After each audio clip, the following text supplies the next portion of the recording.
Have you ever noticed how, hanging around a certain group of people starts to subtly change the way you talk? Oh, absolutely. It's like you just absorb their mannerisms. Yeah, exactly. You catch yourself using their slang or adopting their attitudes or maybe even sharing their anxieties. Right, without even realizing it. Exactly. It's like you're soaking them up like a sponge, completely bypassing your own conscious filters. You're just absorbing the environment. Right. And today's deep dive is going to explore this exact phenomena.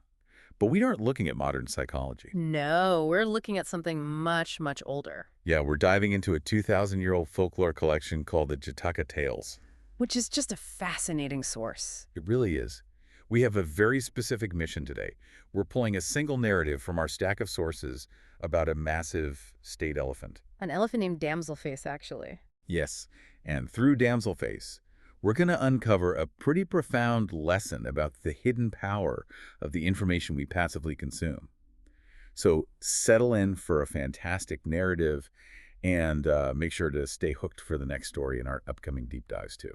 Yeah, these texts are incredible. Just for some context, the Jataka Tales are a massive collection of Buddhist folklore. Dating back to what, like 380 BCE? At least 380 BCE. Yeah, and they're essentially birth stories, so tales about the previous incarnations of the Buddha. Right, in both human and animal forms. Yeah. Exactly. But if you just view them as religious lore, I mean, you kind of miss their real utility. Because they're basically moral psychology, right? They really are. They map out human behavior and cognitive flaws in ways that just feel incredibly modern. And that's exactly the lens we're using today for the Mahila Mukha Jataka. Yes.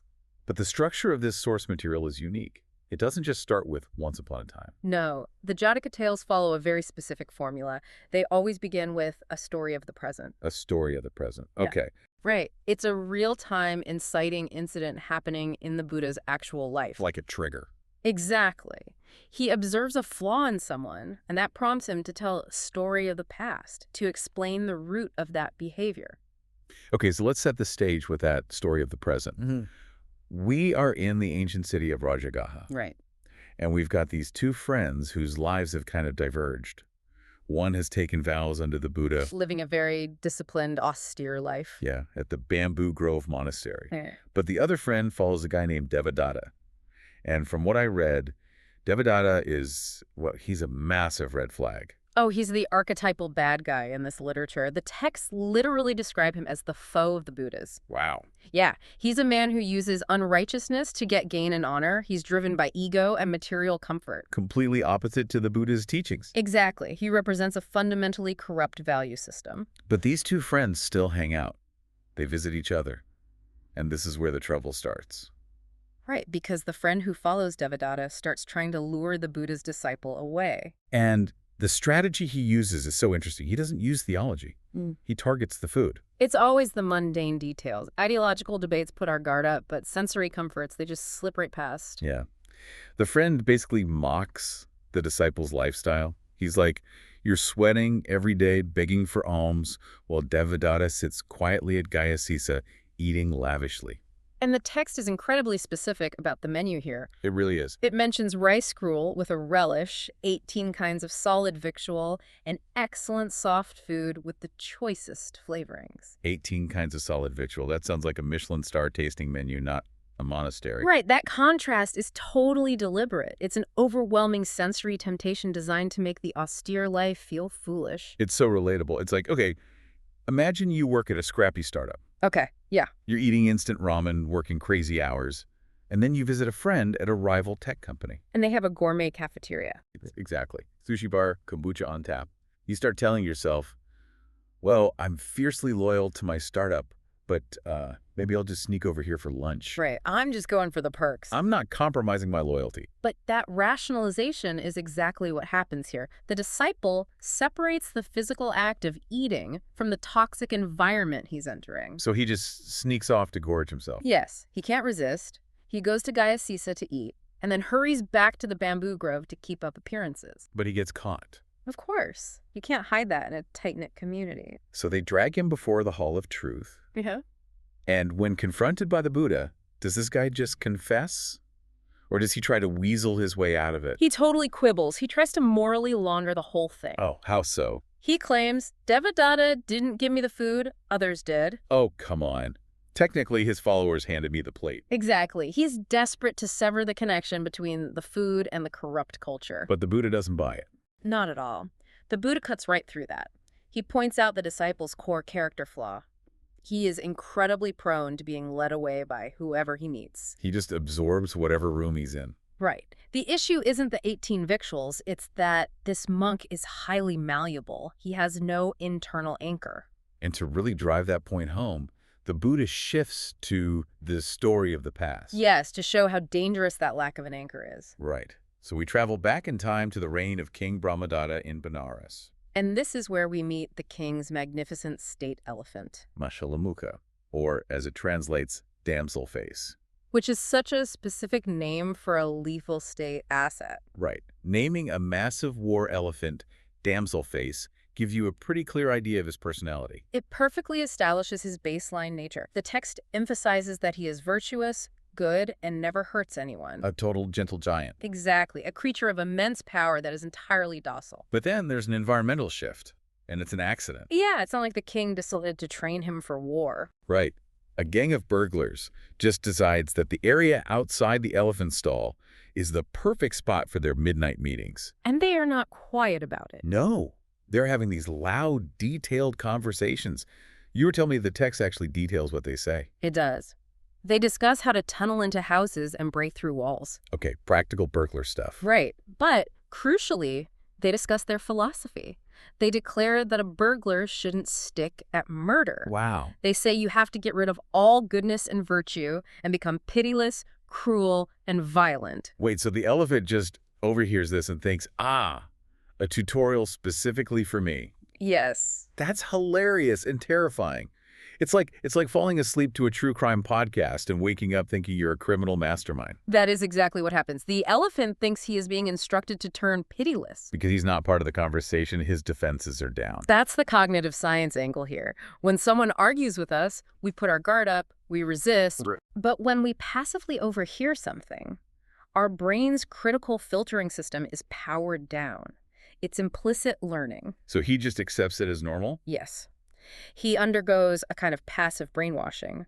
The very next morning, his keeper arrives. And what does the elephant do? He grabs the keeper with his trunk and violently dashes him to death on the ground. Oh my God. That is a brutal turn. It's an immediate escalation. And he doesn't stop there. He does it to a second person, a third person, everyone who comes near. The gentle giant is just completely overwritten. Completely. He's a monster now. So, obviously, a mad state elephant is a massive crisis. The king sends his wise minister to figure this out. And the minister is the Bodhisattva, the future Buddha. Right.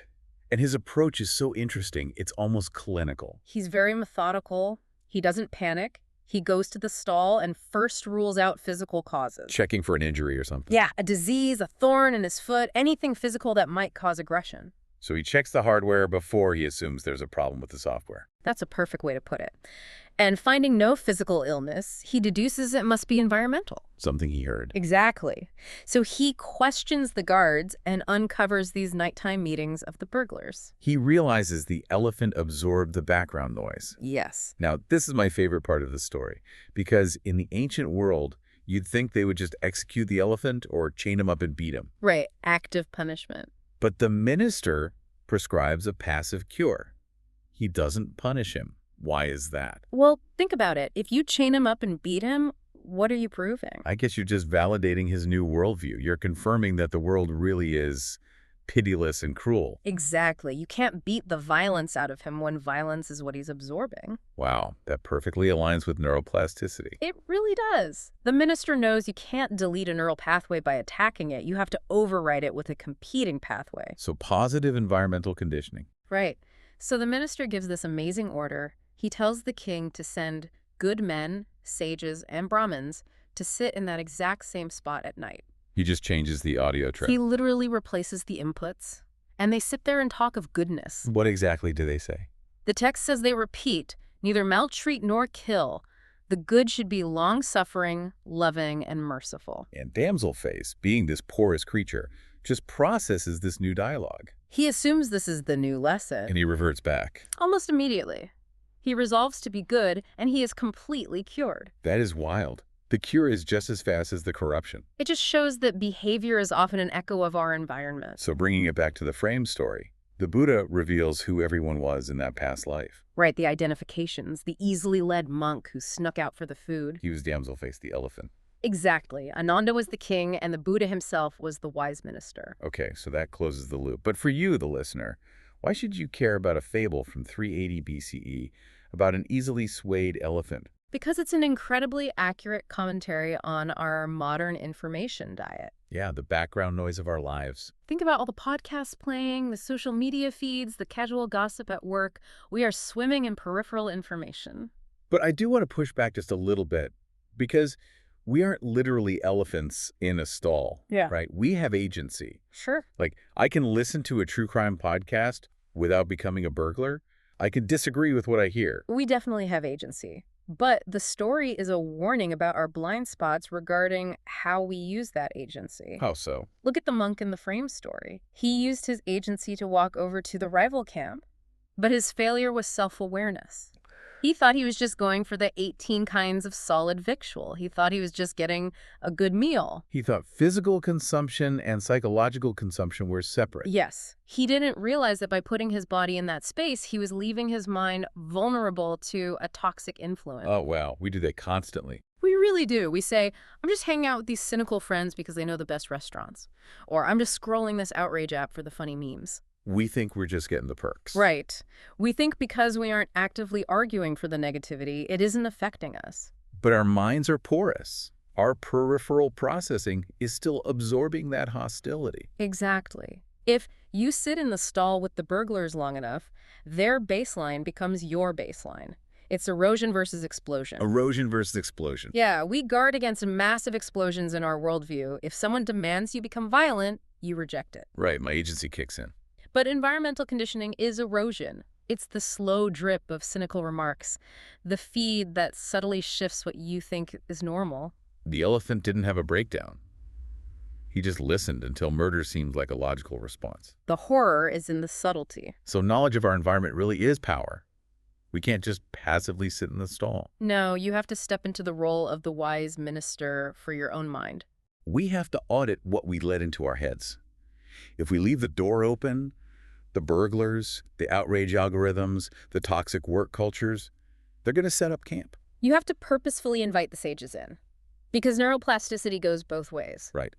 If you're feeling more anxious or cynical, maybe you don't need intense psychoanalysis. Maybe you just need to change your inputs. Surround yourself with voices of patience and calm, and let your brain passively absorb a healthier baseline. I love that.